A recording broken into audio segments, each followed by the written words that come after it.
This time it's the best British motorcycles of the 1950s, Part 2.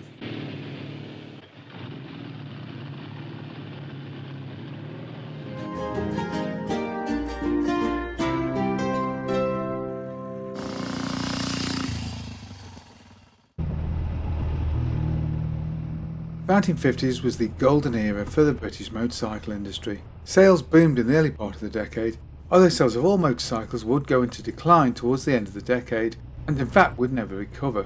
But for this video we're going to take a slightly unusual approach. We're going to pick 5 major British companies for each video and decide what we think is their best model. Now this won't necessarily be their most glamorous or their most expensive, but instead we're going to look at what we think offers the best all-round package.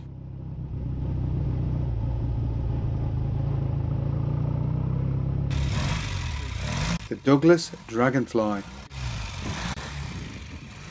Bristol-based Douglas is one of Great Britain's great motorcycling companies. Douglas were famous for their flat twins, originally with 4.5 cylinders, and these machines would be extremely popular with dispatch riders during the Great War. Douglas's primary industry had been foundry work, but for a small company they diversified in a number of directions, and this would be a problem as time went by because finances were quite simply spread too thinly across the company as a whole. And this would result in the company going bust and then being re-established on 5 separate occasions. The company was at its most successful during its earliest period, with TT wins and many wins in Brooklands, all of which resulted in a fairly healthy bout balance and good sales. And during the Great War, their 350 was a popular dispatch rider mount. But while these models were all flat twins, they all used a fore and aft layout, and it would take until 1934 and the Douglas Endeavour for a company to build a machine in what is today the conventional layout for a flat twin, essentially with the cylinders sticking out either side. The Endeavour made use of an aluminium head and barrel, and uniquely amongst Douglas's, it also incorporated shaft drive.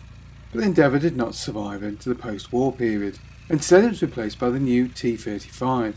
This retained the engine orientation of the Endeavour, but now used chain drive and overhead valves. A unique feature of the T35 family was their use of torsion bar suspension front and rear, and this would prove expensive to manufacture, and the machine overall was not the most reliable. And so in 1953, the T35 range was superseded by the all-new Dragonfly. This retained the powertrain of the earlier model, which in truth offered very good performance for a 1950s 350, but it placed it in an all-new chassis, which used a more conventional swinging arm rear suspension and Earl's front forks, as used by BMWs of the period incidentally. The engine was a horizontally opposed twin of 348cc with a bore and stroke of 60.8 by 60. All-up weight was said to be 365 pounds, and the machine claimed a top speed of some 75 miles an hour. And the styling was very much more curvaceous than the previous model, including the nacelle around the headlamp which blended into the tank, giving the machine that unique banana styling. But unfortunately, after the bike's much vaunted launch at the National Motorcycle Show, and some very favourable road tests, Douglas would take a full 9 months to scale up production properly, wasting much of that early good press, and final sales will be just 1,500 machines, leaving the old Douglas firm once again in financial trouble. It was taken over by Westinghouse, who unfortunately had no interest in the motorcycle side of the business, ending production of the Dragonfly, the last Douglas, in 1956. The Velocette Viper. Velos, later Velocette Motorcycles, was established by German migrant Johannes Gutmann in 1884, and somewhat surprisingly their initial business was in the world of pharmaceuticals, with Gutmann adopting the name John Taylor in the hope of attracting more custom. The 1890s would see a fairly brief explosion in the market for safety bicycles, and the company would find itself involved making frames and other cycle parts. By the turn of the century they were supplying cycle parts for the Ormonde motorcycle, who in 1904 would purchase Kellicom, a manufacturer of motorcycle engines. However, when this company failed in 1905, the government would move in and purchase its assets, making them almost overnight motorcycle manufacturers. They would christen their machines Veloce and would start production in 1905. And the new company would go on to produce a range of machines using both 2-stroke and 4-stroke engines of their own design. Until 1925 they would introduce the KSS, a 350 with a bevel-driven overhead cam. This machine, however, was very expensive to produce, so the company introduced a high cam overhead valve single to run alongside it. Initially in 250 form as the MOV, but then later enlarged out to 350 for the MAC, or MAC if you want to be completely accurate. In the initial post-Second World War period, the overhead cam KSS reappeared, but would only run until 1948, now being completely untenable to manufacture. And so to replace the machine at the top of their road range, Velocette would redesign the MSS and MAC to produce more sporting models, and these would be the 500cc Venom and the 350cc Viper. The Viper first appeared in 1955 and ran an overhead valve single with a high mounted cam. It was a 349cc's and ran a bore and stroke of 72 by 86mm. The machine ran an 8:1 compression ratio, 9.3 on some competition variants, and produced 28 horsepower at 7,000 RPM. And despite making use of a very old-fashioned braze lug frame, the machine had a dry weight of just 165 kilos or 364 pounds, which gave the machine a very creditable performance of 91 miles an hour, pretty good even today for a 350 single. The machine would be available in a number of forms including Scrambler and Road Racer, but unfortunately the fortunes of the company would take over and production of the Viper would end in 1968. The Vincent Series C. When it comes to adding Vincent to a list like this, it's hard to know which bike to include. After all bikes offered great performance for their time and were truly stunning pieces of engineering.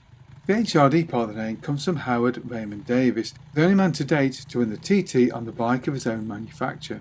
But by the late 20s, HRD was in big financial trouble, and when the company eventually went bankrupt, the name was purchased by one Phil Vincent, who would use it to add a bit of cachet to his all-new motorcycles, and thus was born the Vincent HRD. Like many companies in the period, they would initially make use of Jap engines, but these would soon be replaced by a purpose-built unit designed by Phil Irving, who in the last part of the 30s would go on to design the company's first V-twin, the Series A. But the A was not without its problems, not least of which was the inability of the gearbox to cope with the power.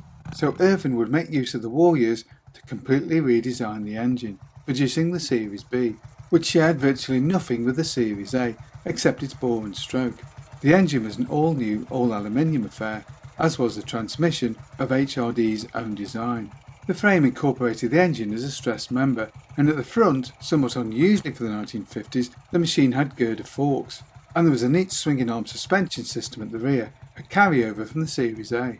Vincent's engine was a 50-degree air-cooled V-twin with overhead valves. Bore and stroke was 84 by 90, giving 998 cc's. Compression ratio was 7.3:1, and this gave a power of around 55 horsepower at 5,700 RPM for the Black Shadow, or 45 horsepower for the Rapide Touring model. Now you may often hear quoted 70 horsepower for the Black Shadow, but this was really in race trim when running on proper competition fuel. The octane of the pool fuel available to ordinary punters was nowhere near good enough to get that kind of power. Even so, the machine's 125 miles an hour performance would make it the quickest production bike for decades. The full 70 horsepower version of Myth is the Black Lightning. This competition variant ran a highly tuned engine with a greatly lightened chassis, making greater use of aluminium, reducing the weight from 458 pounds or 208 kilos for the road bike to just 380 pounds or 170 kilos for the Black Lightning, a machine which Rolly 3 would famously use to set a world land speed record in 1948. In 1950, the HRD part of the name was quietly dropped, breaking the link with the past, and the machines from that point would be known as just plain Vincents.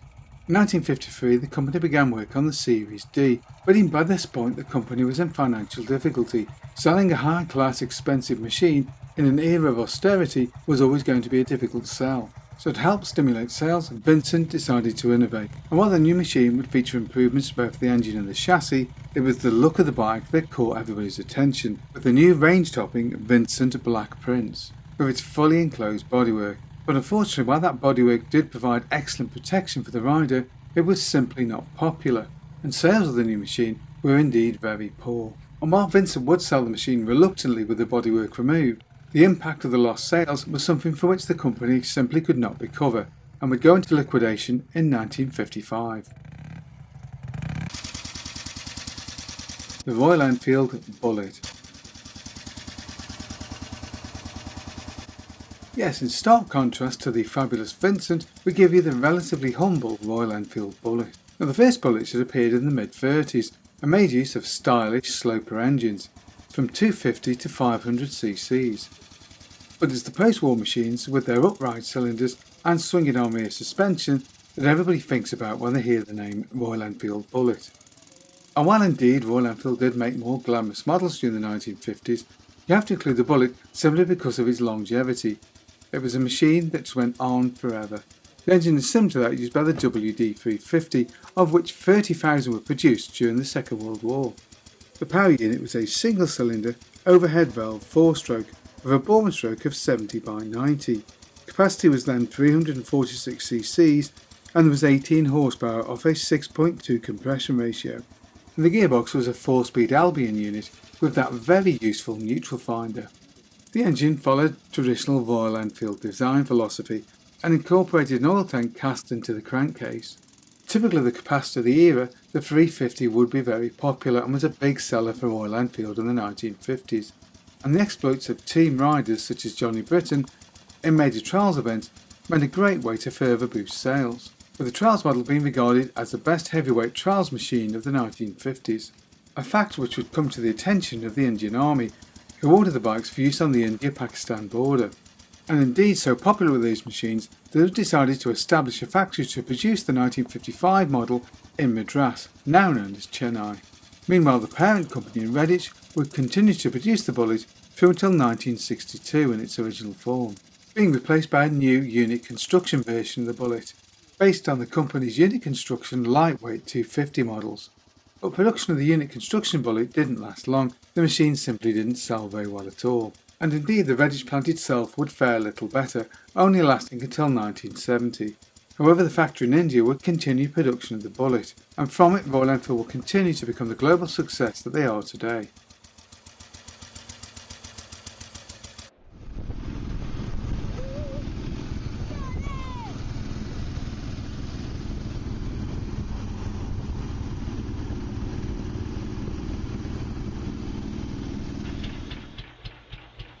The Panther Model 100.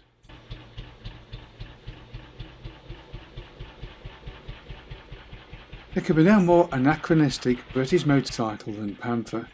The pioneering company that conceived using the cylinder as a stress member of the frame would struggle after the Great Depression and would never really have the money to develop newer models, and consequently while many British companies are often falsely accused of making use of 1930s engines, it is very much the case with the Panther M100. The Model 100's mighty 600cc single-cylinder engine was first employed in the Model 60 way back in 1928, before later being used in the Model 80 and Model 85 Redwing.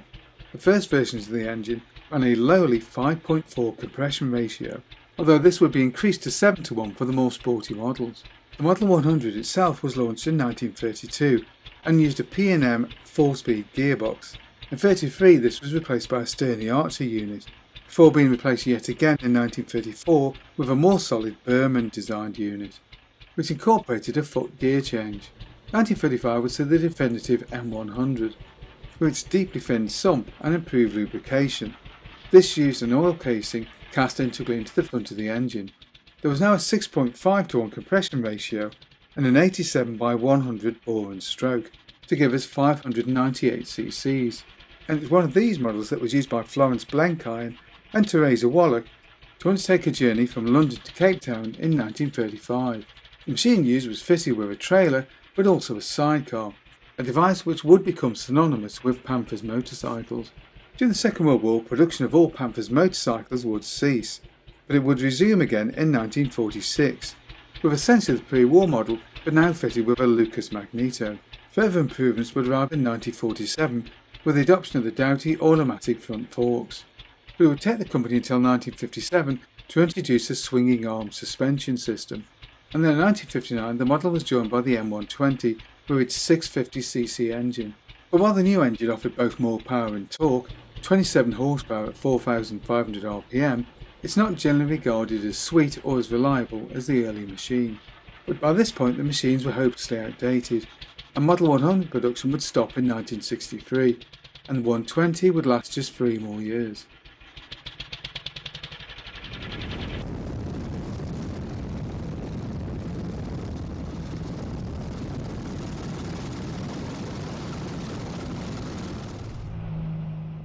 What other bikes or collections of bikes would you like to see us cover in a future video? Maybe you've got a bike we can use for a test ride. Either way, get in touch below. Hope you enjoyed that video. If you did, don't forget to like and subscribe, and of course, thank you very much for watching.